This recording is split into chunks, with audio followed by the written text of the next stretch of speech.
The bullet grazed past Warren Palmer's shoulder close enough to make him flinch. But the real danger came when his boot caught the edge of a rain-soaked plank on the wooden sidewalk outside the saloon in St. George, Utah territory, sending him sprawling face first into the muddy street below. The laughter that followed wasn't from the men still firing their revolvers into the air in drunken celebration.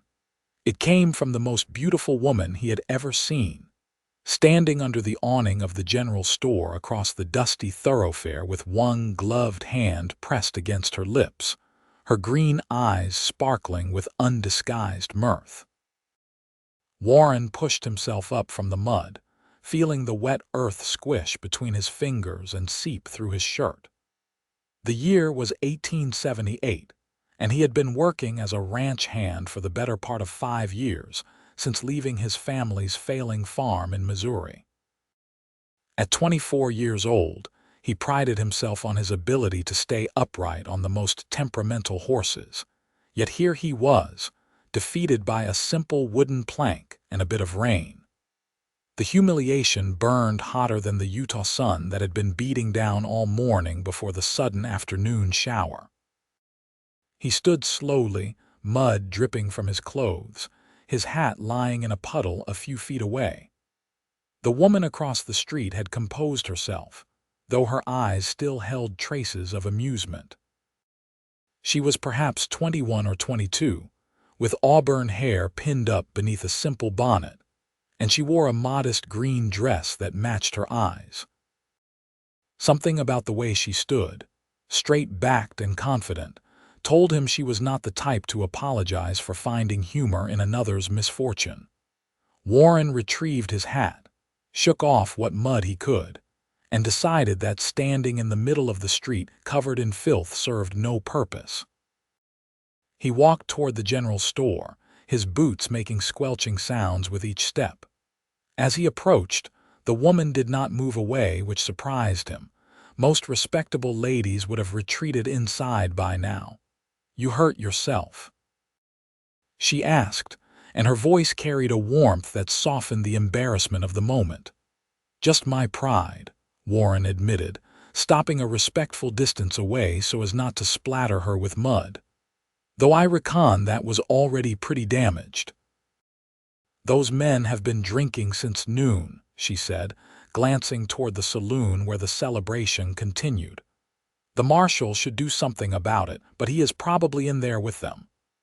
"What are they celebrating?" Warren asked, genuinely curious.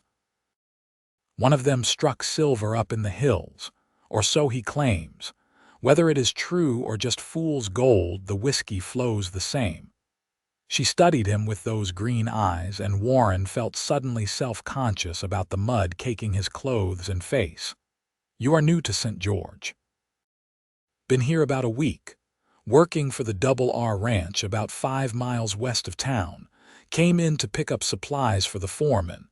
He gestured vaguely toward where he had tied his horse, a sturdy roan mare named Rosie.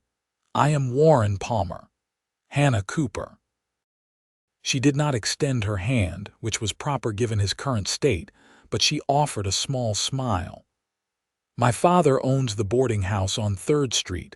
I help him run it since my mother passed 2 years ago." "I am sorry for your loss," Warren said, and meant it. He had lost his own mother to fever when he was 17, and the pain of it still surfaced at unexpected moments. Hannah nodded, accepting the condolence. "You should probably clean yourself up before you head back to the ranch. There is a water pump behind the general store." "I would offer the boarding house facilities, but I suspect you are eager to complete your errand and return before dark." "That is kind of you to point me in the right direction." Warren hesitated, then added, "Maybe when I am not covered in half the main street, I could stop by the boarding house for a meal. I hear the food in St. George is better than what we get at the ranch, and that is not saying much against our cook." Hannah's smile widened slightly. "We serve supper at 6 o'clock. Boarding guests eat first, but we usually have extra for anyone willing to pay 50 cents. "I will remember that," Warren said, and he meant it with a fervor that surprised him. He tipped his muddy hat to her and made his way around the building to the water pump she had mentioned. As he worked the pump handle and let the cold water sluice over his hands and arms, Warren found himself replaying the encounter in his mind. Hannah Cooper had laughed at his misfortune, true enough, but there had been no cruelty in it. Just genuine amusement at the absurdity of a grown man tumbling into the mud.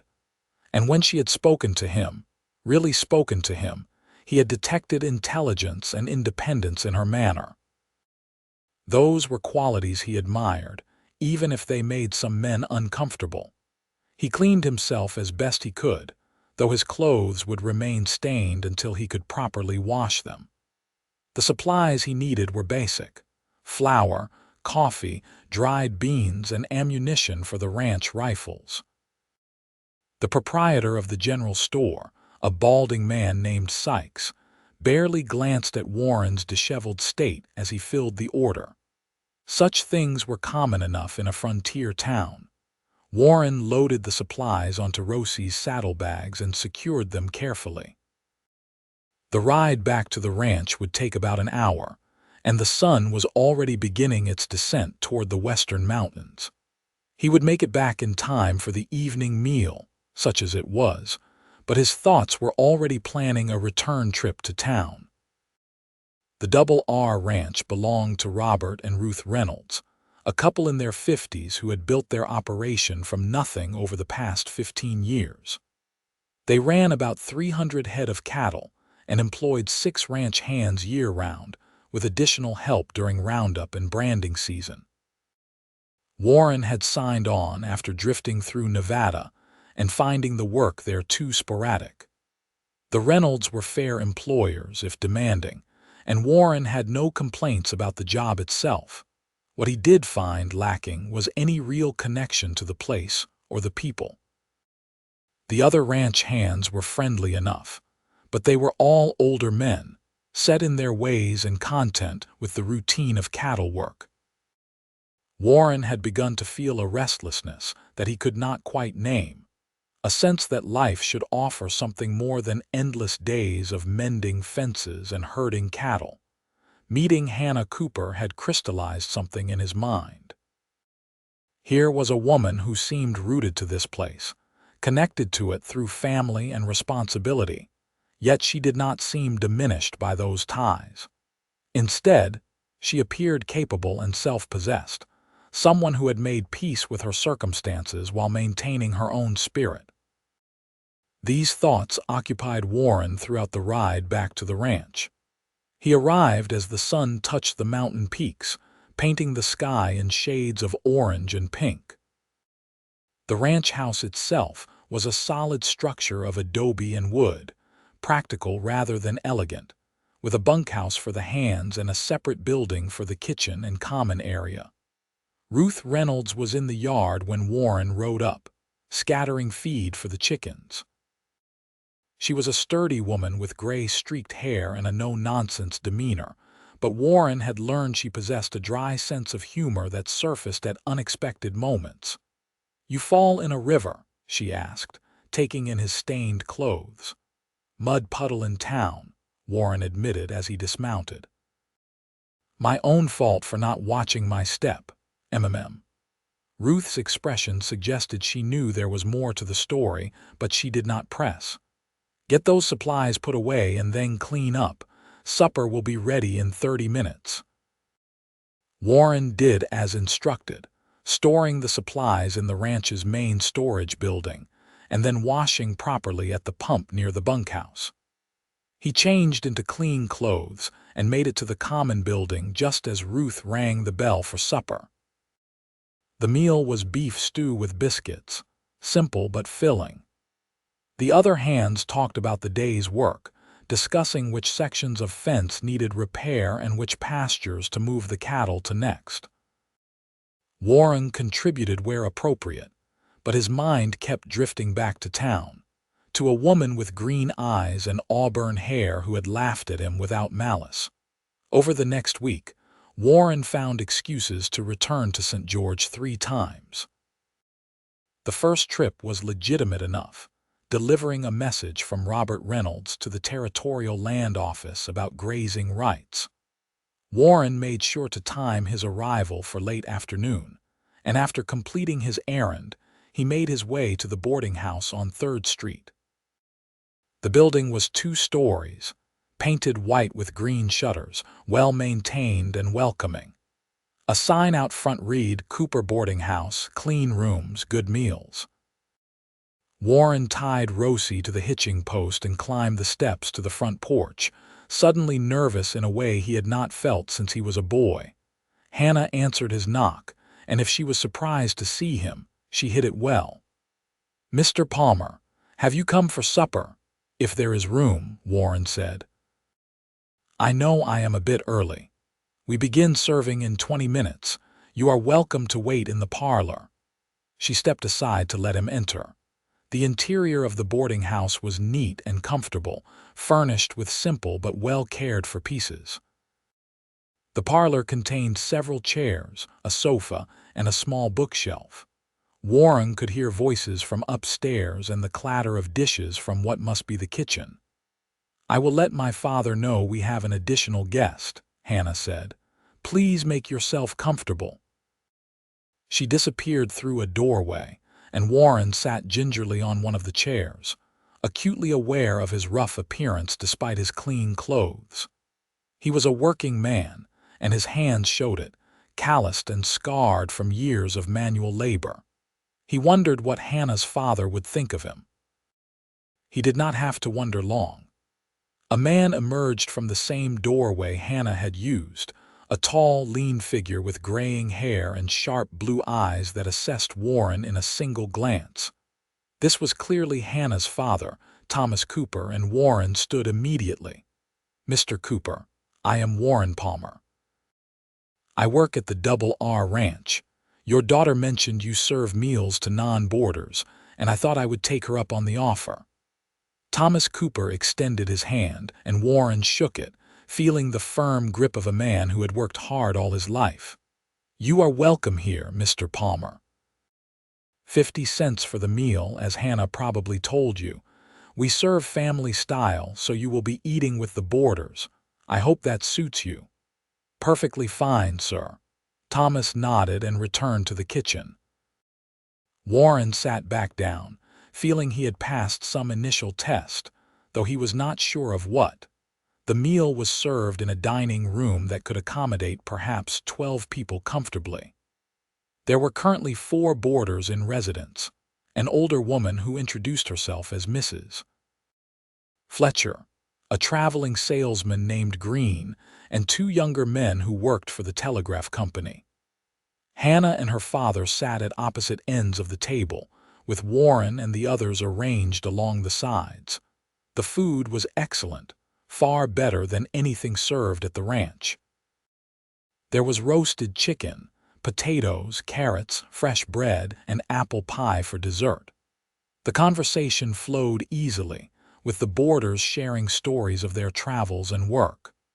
Warren contributed where he could, talking about ranch life when asked, but mostly he listened and observed. He noticed the way Hannah managed the meal service, ensuring everyone had what they needed without making a fuss about it. She spoke with each person, asking after their day and showing genuine interest in their responses. It was clear she was the heart of this operation, even if her father was nominally in charge. After the meal, as the boarders retired to the parlor or their rooms, Warren helped Hannah clear the table without being asked. She looked surprised but did not protest. "You do not have to do that," she said as they carried dishes to the kitchen. "I know, but it seems only fair given how good the meal was." Warren set the plates down carefully. "You're cooking, some of it. Father makes the bread and handles the meat. I do the vegetables and desserts. We have a system that works." They made several trips between the dining room and kitchen, working in companionable silence. When the table was cleared, Hannah began washing the dishes, and Warren found a towel and started drying them without comment. "You are persistent, Mr. Palmer," Hannah said after a while, and there was amusement in her voice.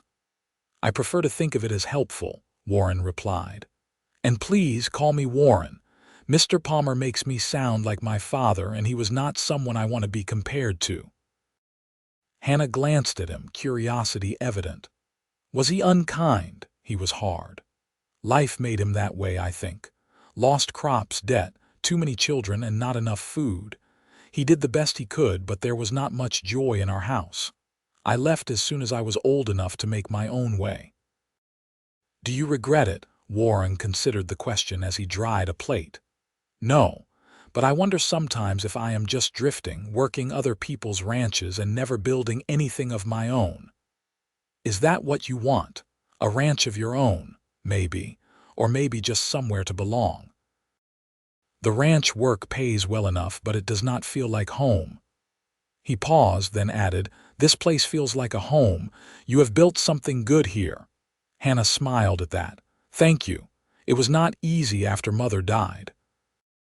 Father struggled with the grief, and I had to take on much more responsibility.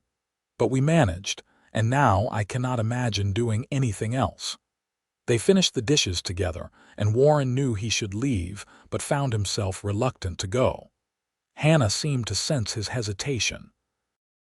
The parlor is open if you want to sit for a while. Some of the boarders play cards in the evening. You are welcome to join them. Warren accepted the invitation and spent the next hour playing poker with the telegraph workers and the salesman, Green. He lost more hands than he won, but he did not mind. The company was pleasant, and every so often Hannah would pass through the room and their eyes would meet. When he finally took his leave, thanking Thomas Cooper for the hospitality and tipping his hat to Hannah, Warren felt something had shifted. He had spent an evening in civilized company, in a real home, and it had awakened a hunger for that kind of life that he had not fully acknowledged before. The second trip to town came 3 days later, ostensibly to purchase a new bridle for his horse. Warren had browsed the selection at the general store for longer than necessary, then found his way to the boarding house again, arriving just in time for supper. Hannah had greeted him with a knowing look. Back again, Mr. Palmer. That is twice in 1 week. Warren, he reminded her. And yes, I find myself drawn to good food and pleasant company. Is that so surprising? Not surprising, just interesting. But she smiled as she said it, and Warren took that as encouragement. The third trip had no excuse at all. Warren had simply told Ruth Reynolds he was going into town for the evening and would be back late. She had raised an eyebrow but said nothing, which Warren appreciated.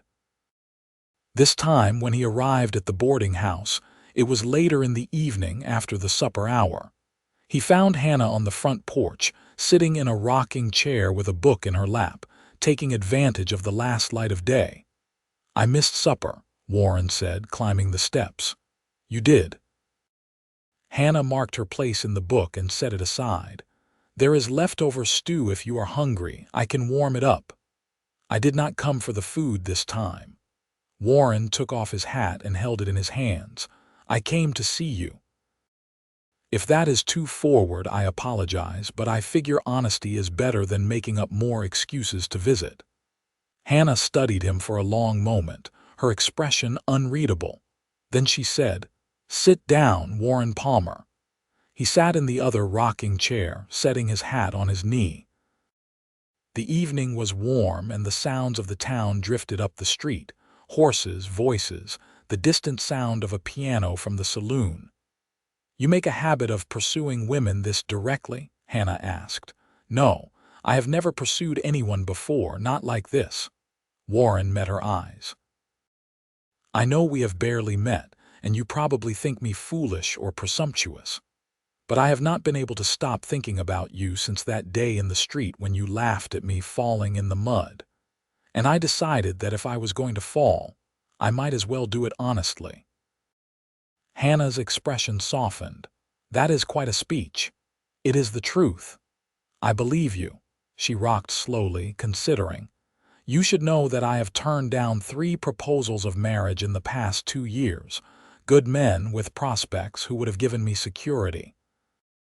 I turned them down because I did not feel anything for them beyond friendship. My father worries I am too particular, that I will end up alone. And what do you think? I think I would rather be alone than settle for someone who does not move my heart. She looked at him directly. I laughed when you fell because it was funny, but also because you looked so indignant about it, like the mud had personally insulted you. Then you got up and kept your dignity even though you were covered in filth. That impressed me. So you are saying I should fall in the mud more often. Hannah laughed, a genuine, warm sound that made Warren's heart lift. I am saying I am willing to see where this leads if you are patient. I barely know you, Warren Palmer, and I will not make promises I cannot keep. I can be patient, Warren said. And I would like to know you better, Hannah Cooper. That is all I am asking for right now. They talked until full dark about their lives and histories, their hopes and fears. Warren learned that Hannah had been educated by her mother, who had been a teacher before marriage, and that she loved reading above all other pastimes. Hannah learned that Warren was the second of 6 children, that he had taught himself to read from a Bible his mother had owned, and that he dreamed of having land of his own someday, but did not know how to achieve it.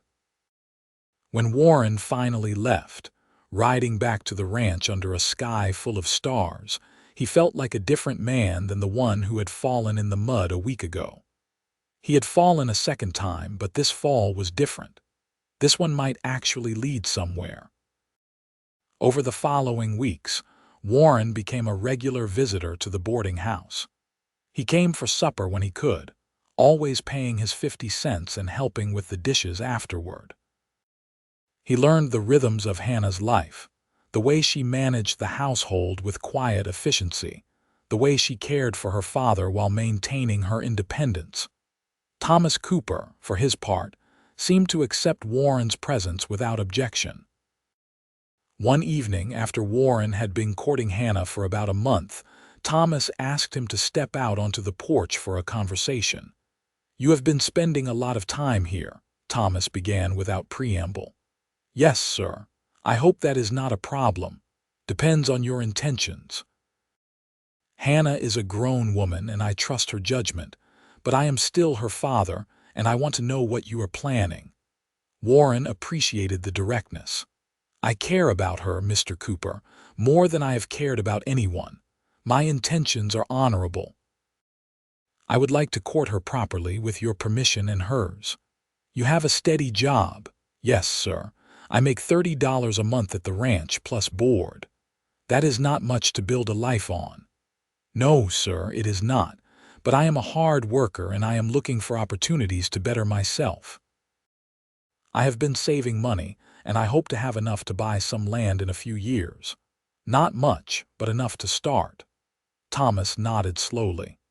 Hannah could have married men with more resources, but money is not everything. You treat her with respect, and I see the way she looks at you.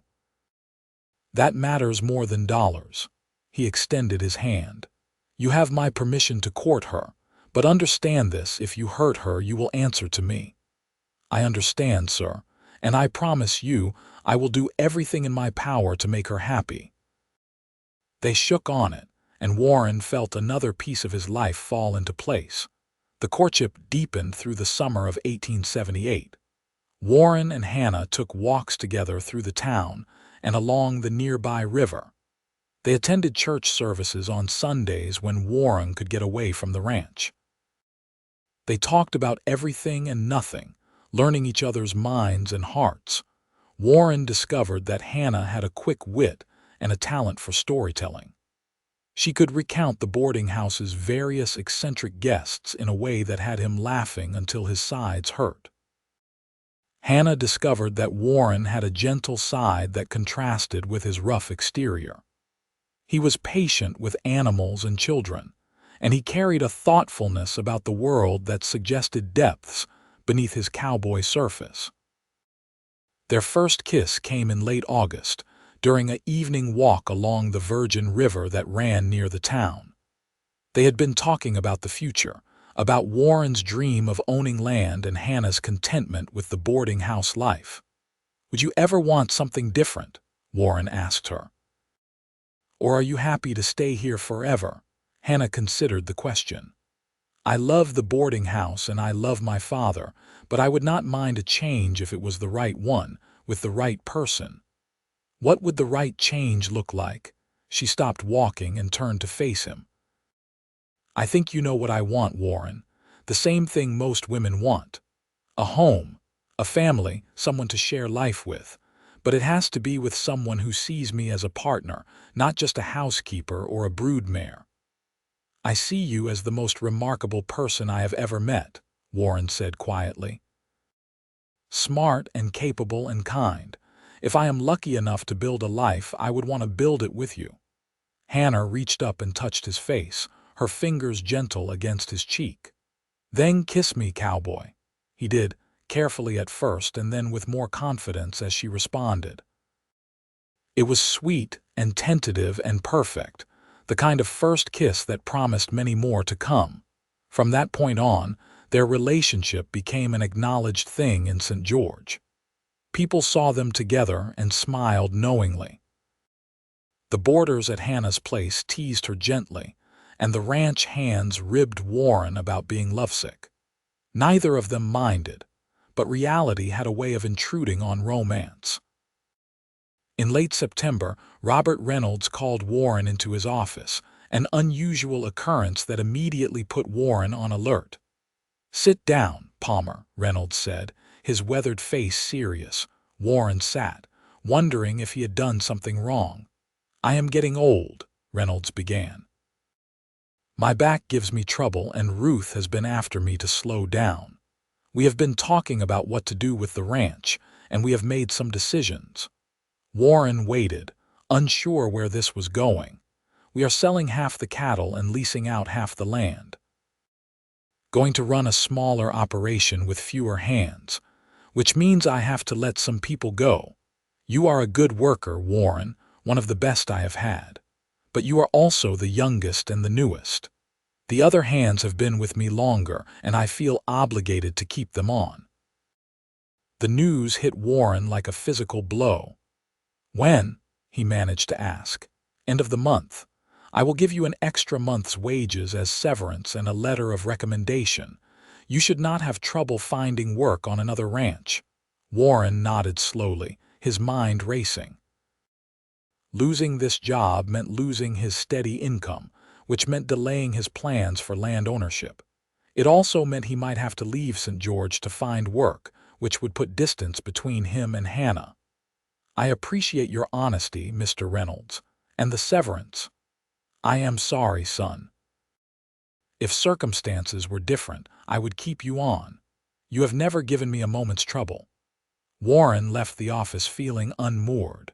He had been at the Double R for almost 8 months, and it had been the most stable period of his life.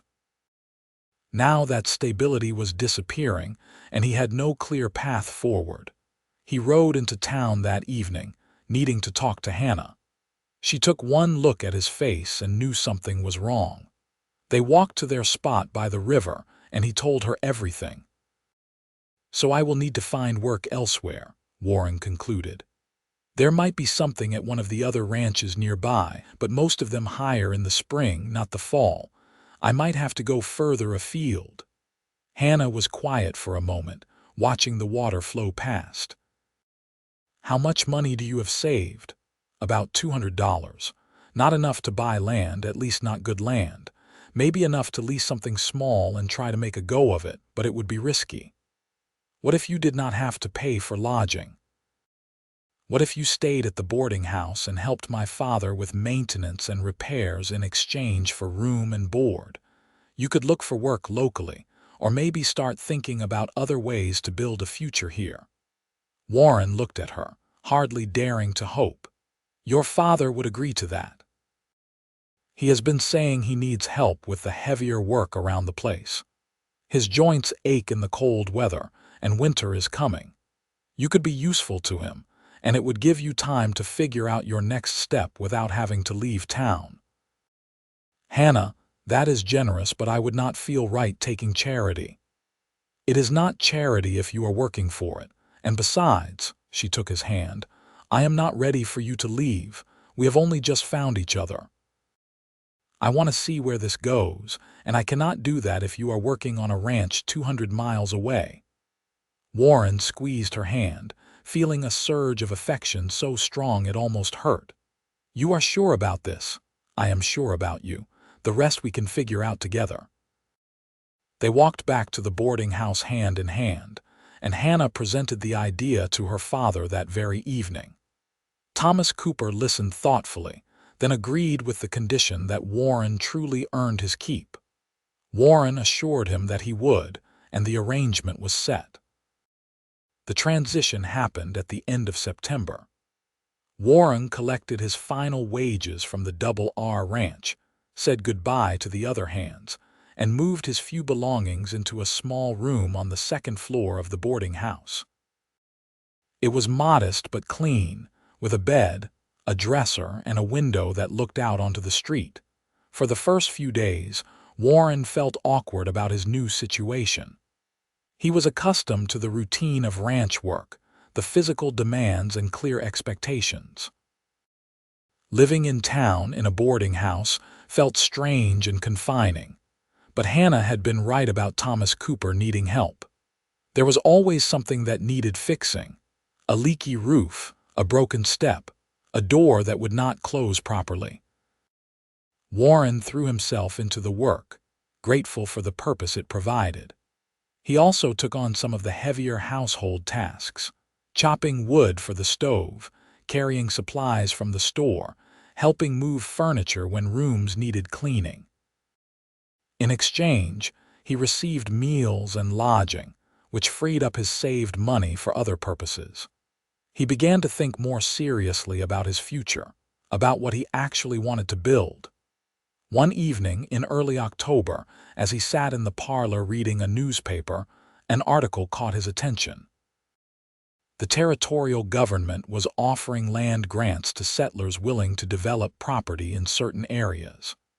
The requirements included building a dwelling, cultivating a portion of the land, and residing there for at least 5 years. If those conditions were met, the land became the settler's property outright. Warren read the article 3 times, his heart beating faster. This could be the opportunity he had been waiting for. The land being offered was not prime agricultural property, but it could support livestock and some crops.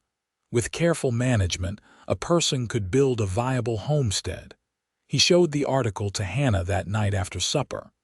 She read it carefully, her expression thoughtful. It would be hard work, she said finally. Starting from nothing, building everything yourself, it would, but it would be mine, ours if you wanted it to be. Warren took a breath. Hannah, I know we have only been courting a few months and this might be too soon, but I love you. I want to build a life with you. If you think you could see a future with me, I would like to apply for one of these land grants and start a homestead. It would not be easy, especially at first, but we could make it work together. Hannah set down the newspaper and looked at him directly. Are you proposing to me, Warren Palmer? I am. I know I do not have much to offer right now, but I am willing to work harder than I have ever worked to build something good. I promise you that if you say yes, I will spend every day trying to be worthy of you. Hannah's eyes glistened with tears, but she was smiling. You already are worthy, and yes, I will marry you. I will take the risk of the homestead with you.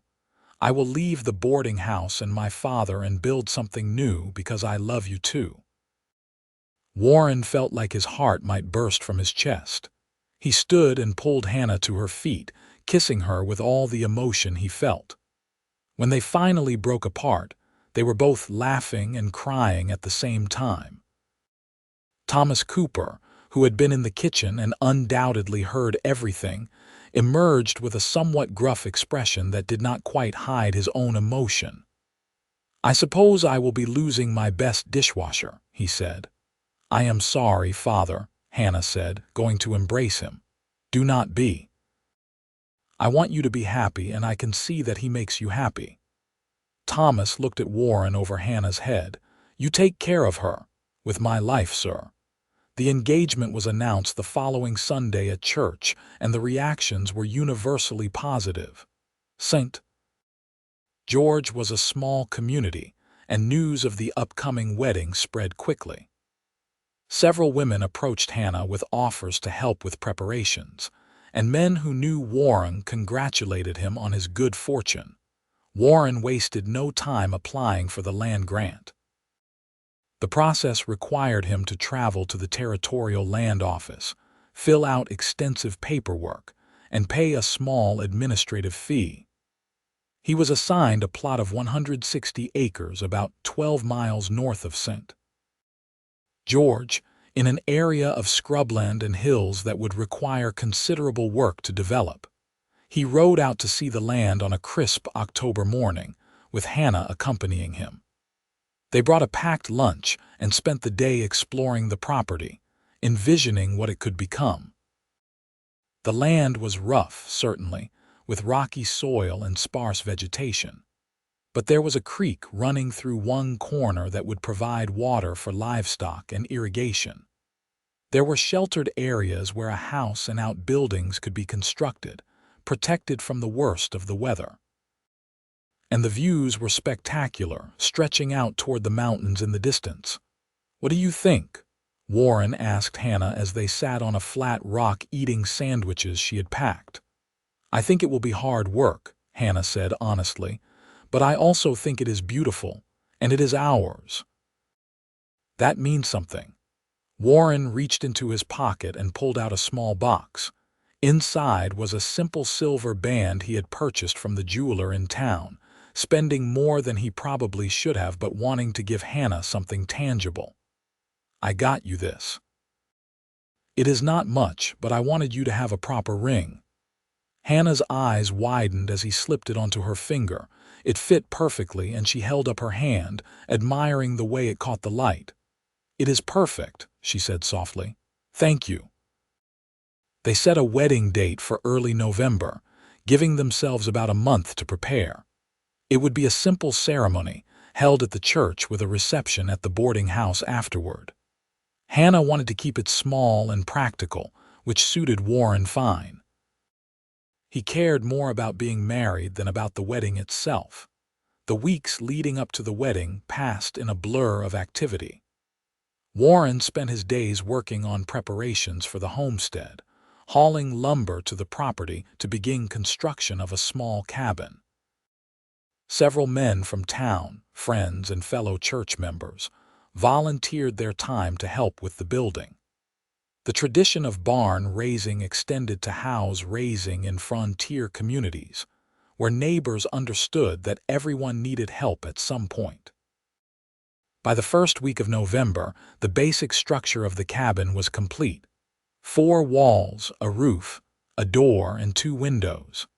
It was not large, perhaps 15 feet by 20 feet, with a single main room and a small sleeping loft. But it was solid and weatherproof, with a stone fireplace for heating and cooking. Warren spent every spare moment making the cabin as comfortable as possible. He built a simple bed frame, a table, and 2 chairs from lumber. He installed shelves for storage and hooks for hanging clothes and tools. It was rough living compared to the boarding house, but it was theirs. The wedding took place on November 9th, a clear, cold day with bright sunshine. Hannah wore a dress of pale blue that her mother had worn at her own wedding, altered to fit.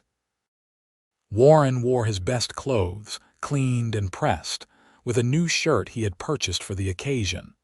The ceremony was simple and heartfelt. The minister spoke about the challenges and rewards of marriage, about partnership and commitment.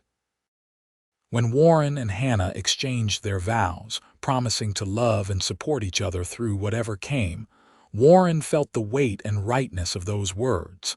They kissed as husband and wife, and the small congregation applauded. It was done. They were married. The reception at the boarding house was a lively affair. Thomas Cooper had prepared a feast, and the townspeople brought additional dishes and desserts. There was music and dancing, with someone producing a fiddle and another a harmonica. Warren danced with Hannah, awkward but enthusiastic, stepping on her toes more than once. "You are as graceful on the dance floor as you were on that muddy street," Hannah teased, her eyes sparkling.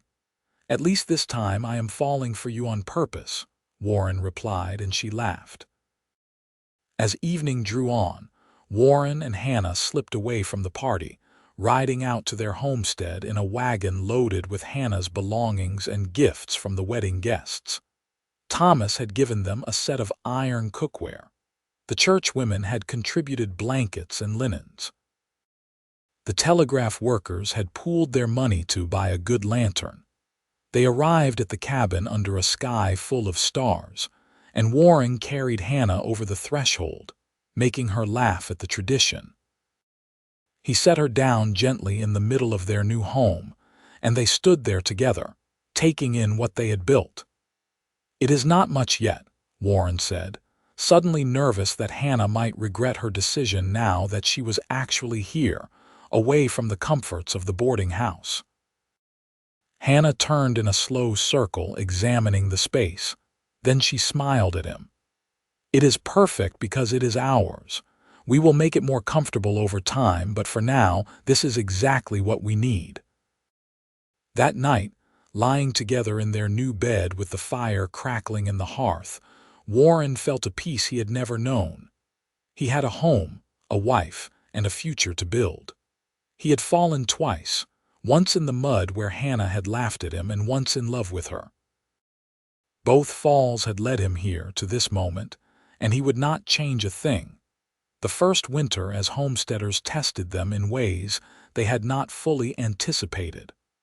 Warren had lived rough before, but always as a hired hand with the security of a ranch backing him. Now, every decision and its consequences fell directly on them. The cabin, while solid, proved drafty in the harsh winds that swept down from the mountains. Warren spent several days packing the gaps between logs with mud and grass, then banking earth around the base of the walls for additional insulation. Hannah hung blankets over the windows at night to keep in what warmth the fireplace provided. Food was their primary concern. Warren had saved enough money to purchase basic supplies, and Hannah had brought preserves and dried goods from the boarding house. But they needed to be careful, making everything stretch as far as possible. Warren hunted when he could, bringing back deer and rabbit to supplement their meals. Hannah proved skilled at making a little meat go a long way, creating stews and soups that lasted for days. They acquired chickens from a neighboring homesteader, trading some of Warren's labor for 6 hens and a rooster. The chickens provided eggs and would eventually provide meat, making them a valuable investment.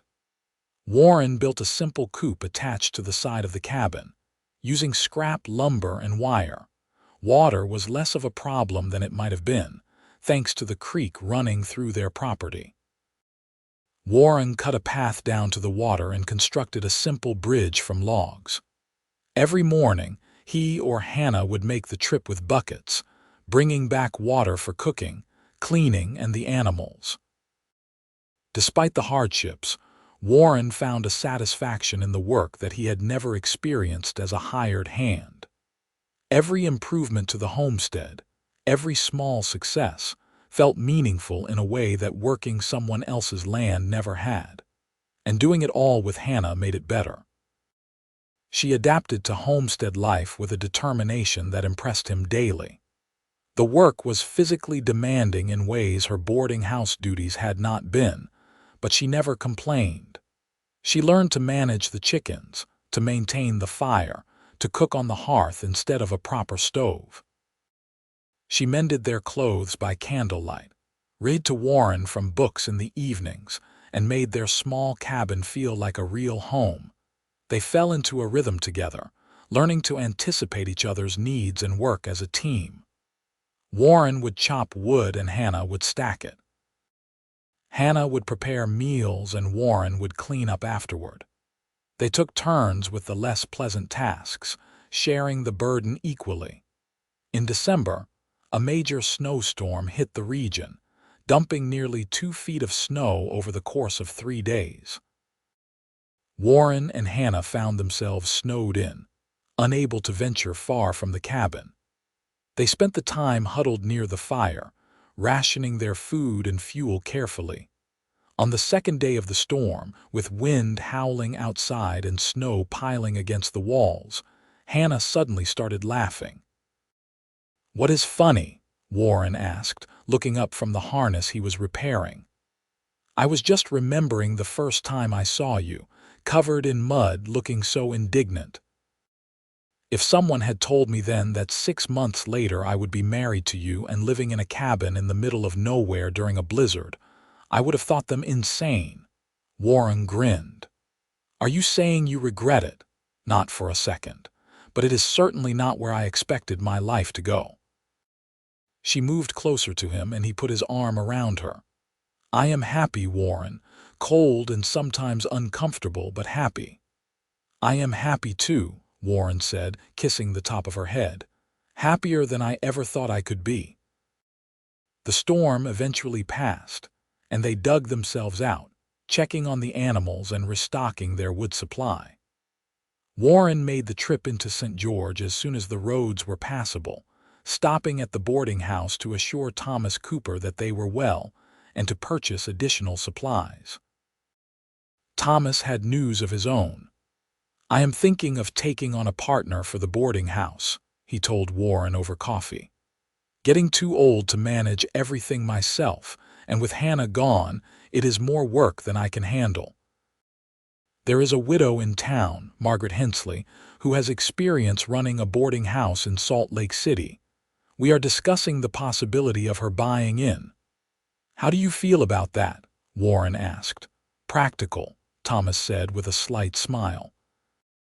"I liked running the place with my daughter, but that time is past. I need help, and Margaret is competent and pleasant. It might work out well." Warren reported this conversation to Hannah when he returned to the homestead. She listened with mixed emotions.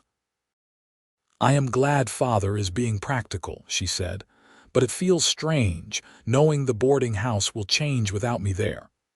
"Change is not always bad," Warren pointed out. "Look at how much our lives have changed. Would you go back?" "No," Hannah said firmly. "I chose this life and I stand by that choice, but I am allowed to feel a little wistful about what I left behind." "Of course you are." Warren pulled her close. "And we can visit as often as you want." As winter gave way to spring, Warren began the work of cultivating their land. The homestead requirements specified that he needed to put a certain portion of the land under cultivation within the first year.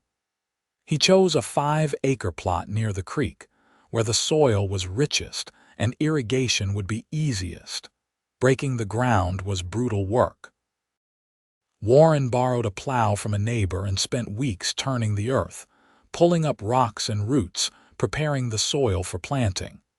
His hands blistered and his back ached, but he persevered. Hannah helped where she could, though she was increasingly slowed by a development that brought them both joy and apprehension. She was pregnant. They had discovered this in late February, and by March, the signs were unmistakable.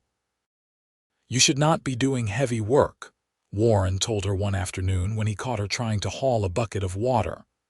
"I am pregnant, not invalid," Hannah replied, but she let him take the bucket. "Women have been working through pregnancy since the beginning of time." "That does not mean you have to. Please, Hannah, let me do the heavy work. You do enough managing the house and the chickens." They compromised, with Hannah handling the lighter tasks and Warren taking on everything else. As her pregnancy progressed, Warren became increasingly protective, sometimes to Hannah's exasperation. In April, Warren planted their first crops: corn, beans, squash, and potatoes. He watered them from the creek and prayed for rain. The weather cooperated, bringing gentle spring showers that helped the seeds germinate and the seedlings grow. By May, the garden was thriving, and Warren felt a surge of pride every time he looked at those neat rows of green growth. This was tangible proof that they could make the homestead work, that they could create something sustainable. He also began building a small barn, working in the evenings and on Sundays after church.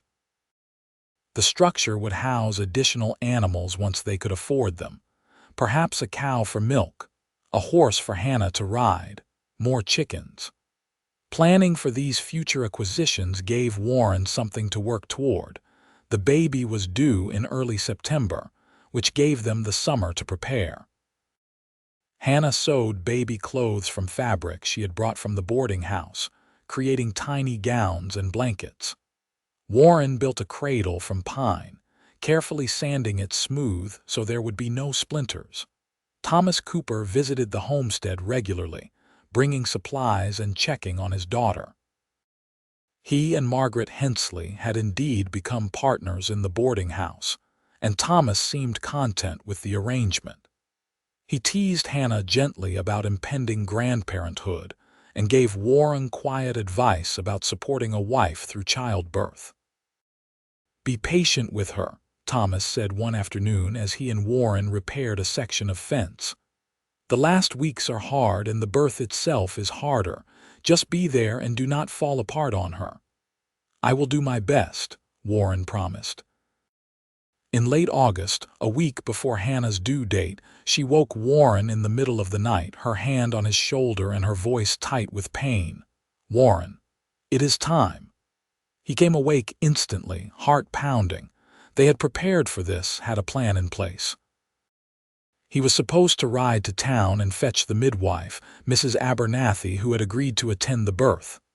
"I will go right now," Warren said, already pulling on his clothes. "Warren." Hannah's voice stopped him. "Do not panic, babies take time, but you should go soon." He rode faster than was probably safe through the darkness, arriving in St. George just as dawn was breaking. Mrs. Abernathy, a capable woman in her 50s who had delivered most of the babies in the area for the past 20 years, was ready within minutes. They loaded her supplies into Warren's wagon and set out for the homestead. By the time they arrived, Hannah's labor was well established. Mrs. Abernathy examined her and pronounced everything progressing normally, then set about organizing the cabin for the delivery. She sent Warren to boil water and gather clean linens, giving him tasks to keep him occupied. The labor lasted through the morning and into the afternoon. Warren tried to stay calm, but every cry of pain from Hannah made him want to do something, anything, to help. Mrs. Abernathy was unperturbed, having seen it all before, and she offered Hannah steady encouragement and practical assistance. Finally, in late afternoon, Warren heard a new sound, the thin, outraged wail of a newborn. He was hovering in the doorway, and Mrs. Abernathy turned to him with a smile. "You have a son, Mr. Palmer, a healthy boy." Warren approached the bed on shaky legs. Hannah looked exhausted but radiant, holding a small bundle wrapped in a blanket. She looked up at Warren with tears streaming down her face. "Meet your son," she said softly. Warren looked down at the tiny, red-faced infant and felt something fundamental shift inside him. This was his child, his son. The responsibility and love he felt in that moment was almost overwhelming. "He is perfect," Warren managed to say. "You are perfect. Thank you." They named him William Thomas Palmer, after Warren's late mother, whose maiden name had been Williams, and after Hannah's father. Thomas Cooper arrived the next day, carrying gifts and wearing an expression of wonder as he met his grandson. "He looks like you," Thomas told Hannah, holding the baby with surprising gentleness for such a rough-hewn man. "He has Warren's eyes," Hannah countered, and they debated the baby's features with the fervor of all new grandparents and parents. Mrs. Abernathy stayed for 3 days, helping Hannah recover and teaching both parents the basics of infant care. Warren learned to change napkins and how to hold William properly, how to tell different cries apart. Hannah, exhausted from the birth, learned to feed the baby and to sleep whenever he slept. When Mrs. Abernathy finally departed, assured that mother and baby were doing well, Warren and Hannah found themselves truly alone with their son for the first time. It was both terrifying and exhilarating. The homestead routine adjusted to accommodate an infant. Warren took on even more of the household work, so Hannah could focus on caring for William. The baby was a good child, generally content unless hungry or needing changing, but he still demanded constant attention. Despite the exhaustion and the added responsibility, Warren found himself happier than ever. Coming in from working the fields to find Hannah nursing the baby, or waking in the night to hear William's soft breathing from the cradle, filled him with a contentment he had never known. The harvest that fall was modest but successful. Warren brought in enough corn, beans, and squash to feed them through the winter with some to spare for barter. The potato crop was particularly good, and he stored them carefully in the root cellar he had dug into the hillside behind the cabin. They were making it work. The homestead was surviving, even beginning to thrive in a small way. Warren calculated that with 2 more years of successful harvests, they could start thinking about expanding, more land under cultivation, cattle or sheep to run on the range, perhaps a larger house. Winter came again, their second on the homestead, but it felt less daunting than the first. They had more supplies, more experience, and better weatherproofing. And they had William, who was now 3 months old and starting to smile and make cooing sounds that delighted them both. On Christmas Eve, they bundled up the baby and rode into St. George for services at the church. Afterward, they had dinner at the boarding house, where Thomas and Margaret had prepared a feast. Several other families joined them, and the evening was filled with laughter, stories, and a warm sense of community. Warren sat back at one point, watching Hannah with William, watching Thomas beam at his grandson, watching the people around the table enjoying each other's company. This was what he had been searching for all those years of drifting. A place to belong, people to care about, a life that meant something. He thought back to that day in the mud when he had fallen and Hannah had laughed. It seemed like a lifetime ago, though it had been less than 2 years. He had been so embarrassed, so convinced that he had made a terrible first impression. But Hannah had seen something in him even then, just as he had seen something in her. They had taken a chance on each other, and it had led to this. A real home, a family, a future. The years that followed brought their own challenges and rewards. William grew from an infant into a curious toddler who wanted to help his father with everything. Hannah became pregnant again in the spring of 1880, delivering a daughter they named Catherine in December of that year. 2 years later, another son arrived, named Samuel. The homestead grew along with their family. Warren built an addition onto the cabin, creating 2 separate bedrooms and a larger main living space.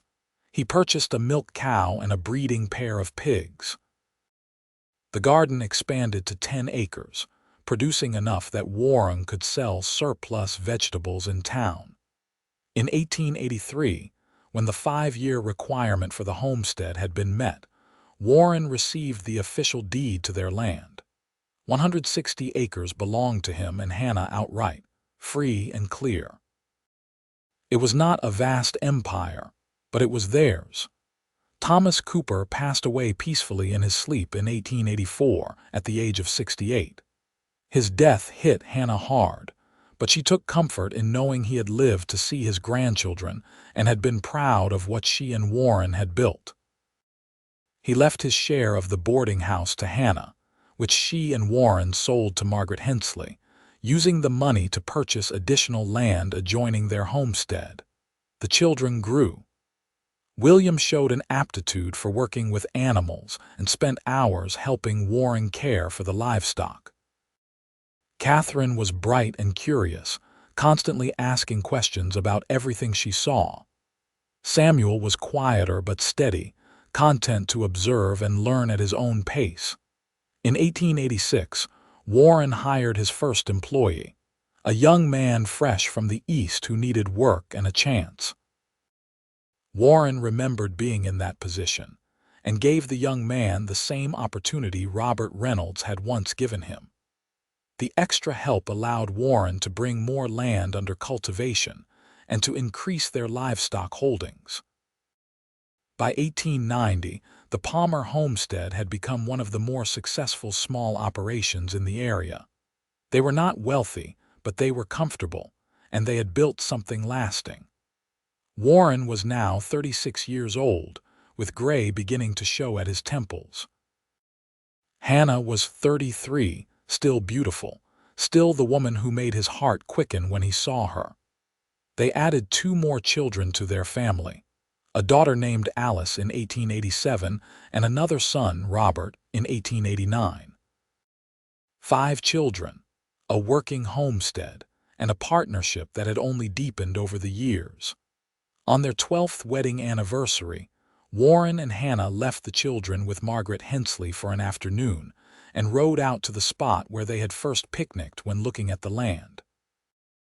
"Do you remember what this looked like when we first saw it?" Warren asked, gesturing at the cultivated fields, the sturdy house, the barn, and outbuildings. "Barren and intimidating," Hannah said with a smile. "I was terrified that we had made a terrible mistake. But you did not say anything." "Because I trusted you, and I trusted us." She leaned against him. "I was right to." Warren wrapped his arm around her. "I still think about that day I fell in the mud and you laughed at me. Best fall I ever took. You fell twice, remember, once in the mud and once for me. And I would do it again in a heartbeat." Warren turned to kiss her, and she responded with the same warmth she had shown on their first kiss by the river all those years ago. The children grew into young adults, each finding their own path. William took over more of the daily operations of the homestead, showing a talent for management that promised well for the future. Catherine became a teacher in St. George, following in her grandmother's footsteps. Samuel decided to study law, a decision that surprised everyone but which he pursued with quiet determination. Alice married a rancher from a neighboring property, a good young man who reminded Warren of himself at that age. Robert, the youngest, was still finding his way, trying different things and learning who he wanted to be through it all. Warren and Hannah remained the center of their family, the foundation on which everything else was built.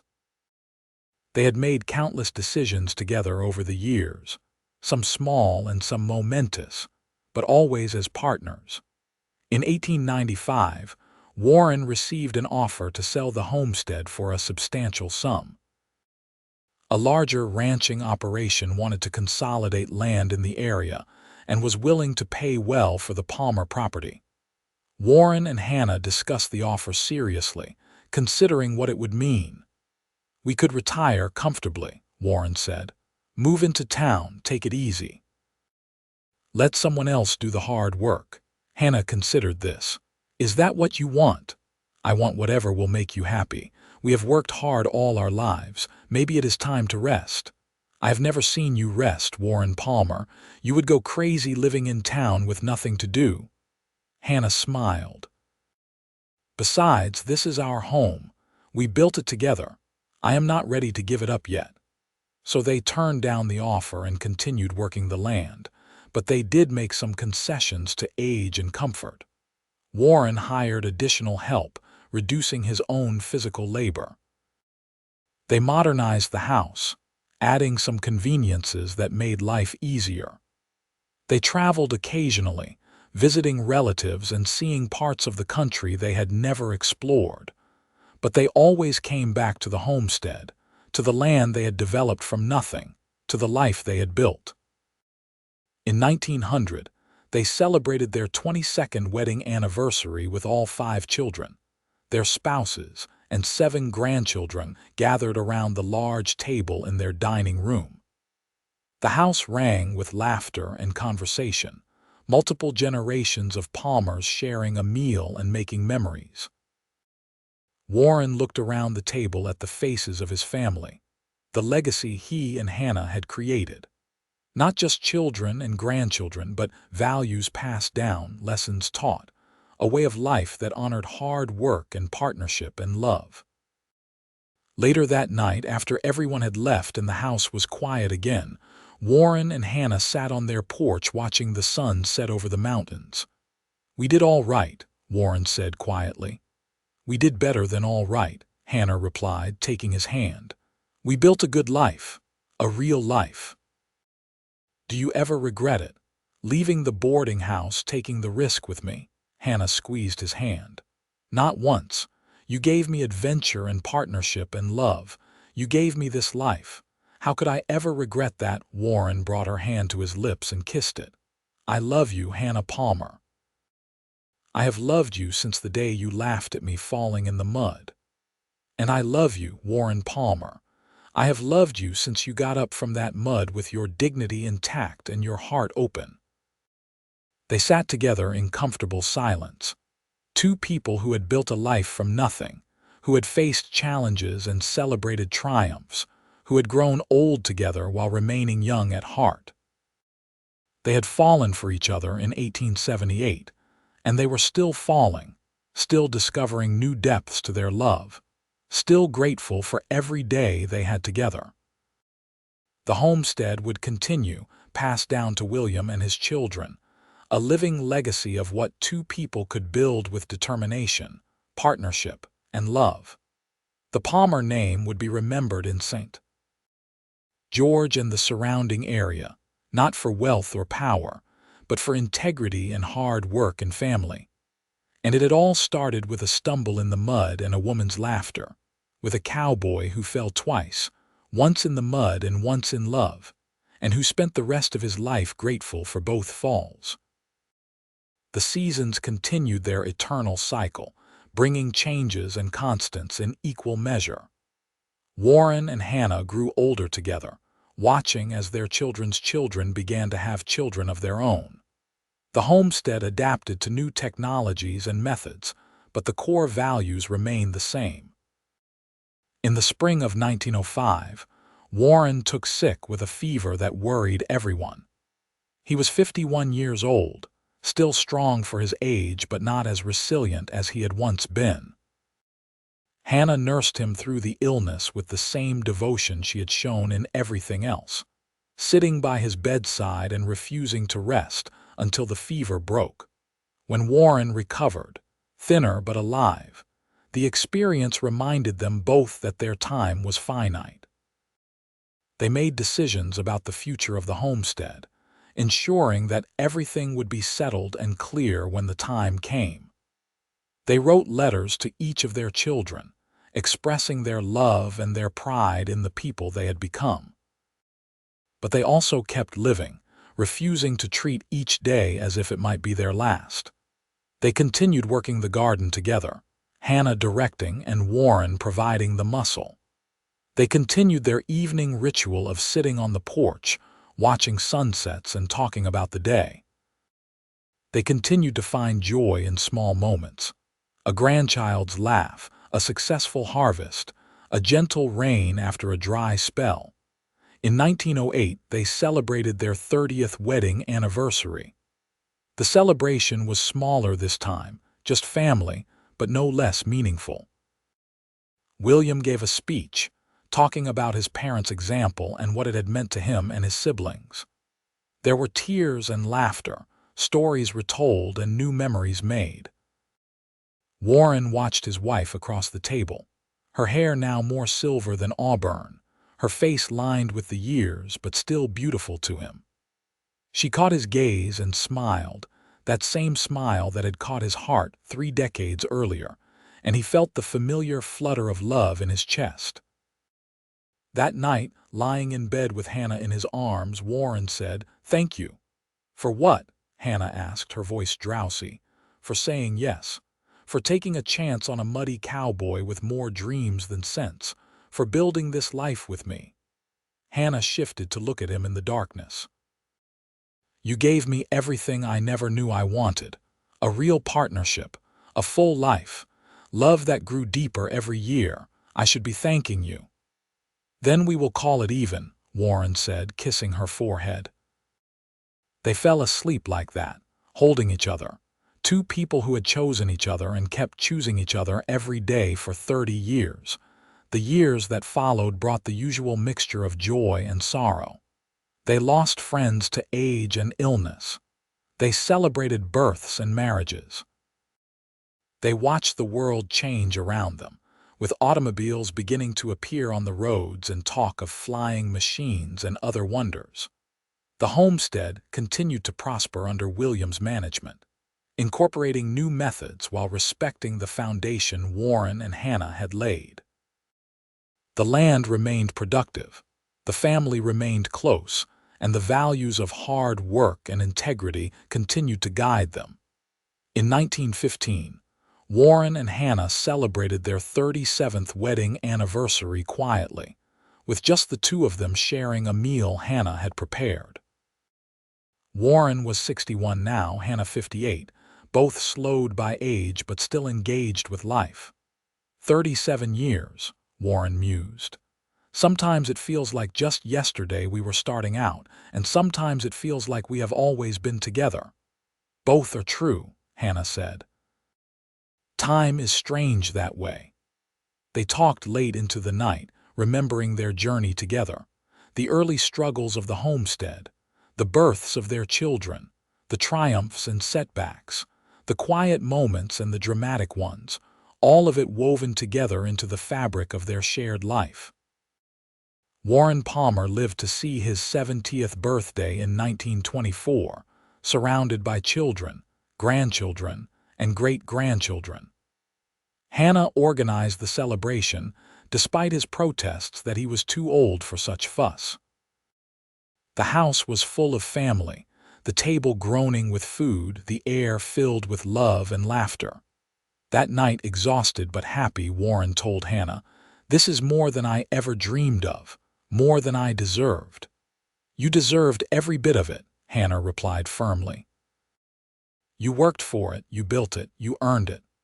Warren passed away peacefully in his sleep 2 months later on a clear October morning. Hannah woke to find him gone, his hand still holding hers. The grief was immense, but so was the gratitude for the years they had shared. The funeral was well attended, with people coming from all over the region to pay their respects to a man who had been respected and loved. The stories shared painted a picture of Warren Palmer as a hard worker, a devoted husband and father, and a man of integrity who had built something lasting. Hannah lived another 5 years, remaining in the homestead and watching over the family Warren had helped her create. She spent her time with her children and grandchildren, passing down stories and wisdom, ensuring that the legacy she and Warren had built would continue. She spoke often of the day she had first seen Warren, falling in the mud outside the saloon in St. George. It had become a family story, retold at gatherings and celebrations. The cowboy who fell twice, once in the mud and once in love, and the woman who laughed and then fell right alongside him. Hannah Cooper Palmer passed away in her sleep in 1929 at the age of 72. She was buried next to Warren in the cemetery in St. George, their headstones side by side, together in death as they had been in life. The homestead remained in the family, passed down through the generations. The original cabin Warren had built was preserved, even as newer and larger structures were added around it.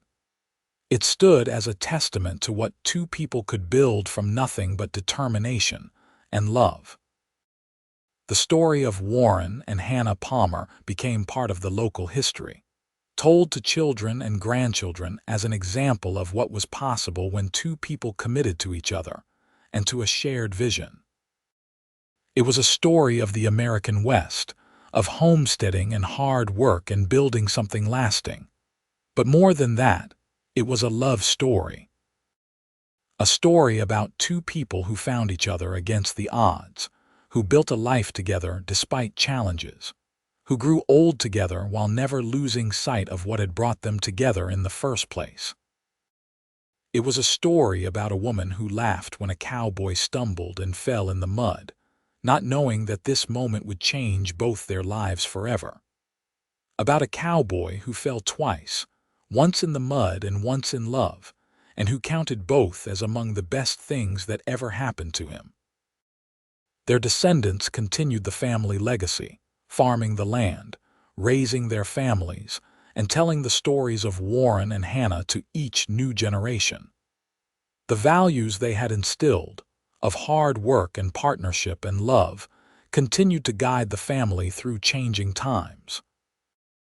The homestead itself became something of a landmark, a place where tourists and history enthusiasts would sometimes stop to see the original cabin and learn about the family that had built it. The National Park Service eventually placed a historical marker on the property, noting its significance in the settlement of Utah Territory. But for the family, it was never about historical significance or landmarks. It was about home. It was about the place where Warren and Hannah had built their life together, where they had raised their children, where they had grown old together. It was about the love that had started with a laugh and a fall in the mud and had grown into something that lasted for generations.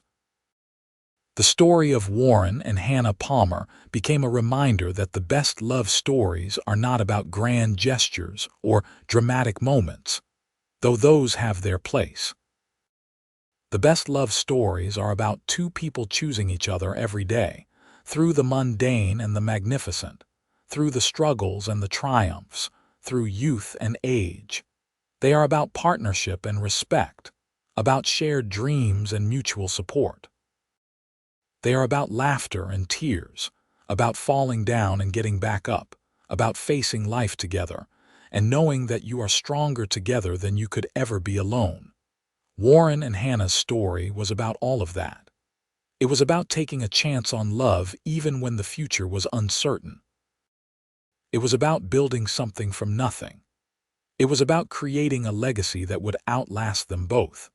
And it all started with a stumble in the mud and a woman's laughter in a small town in Utah Territory in 1878, when a cowboy fell twice and found his forever.